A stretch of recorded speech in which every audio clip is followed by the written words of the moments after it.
రజనీకాంత్ కూలీ రివ్యూ.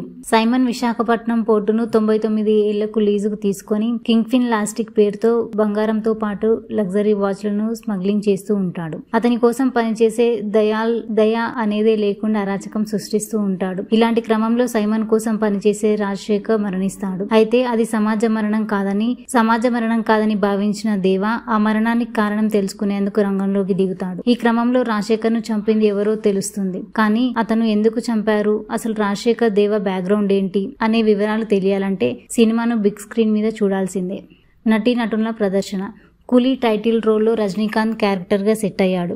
వయసుకు తగ్గ పాత్రలు చేస్తూ వస్తున్న రజనీ ఈ సినిమాలో కూడా అలాంటి పాత్రలోనే అదరగొట్టాడు.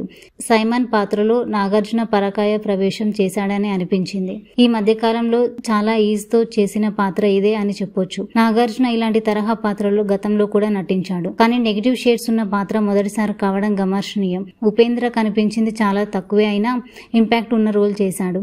అమీర్ ఖాన్ కూడా చివరిలో కాసేపే కనిపిస్తారు. కానీ కనిపించినంత సేపు భలే ఉన్నాడ్రా అనిపించేలా చేశాడు. శృతి హాసన్ కి ఇలాంటి పాత్రలు కొత్తేమీ కాదు. ఉన్నంతలో తన పాత్రలు బాగానే చేసింది. రచితారామ్ కి ఈ సినిమాలో సాలిడ్ పాత్ర దక్కింది. షాకింగ్ ట్విస్ట్లతో ఆమె ఆకట్టుకుంది. సత్యరాజ్ పాత్ర కనిపించింది కొద్దిసేపేనైనా కథ మొత్తం ఆయన చుట్టూనే తిరుగుతుంది. కూలీ రజనీ మార్క్ రివెంజ్ డ్రామా. అంచనాలు లేకుండా థియేటర్ కు వెళ్లిన వాళ్ళకి నచ్చుతుంది.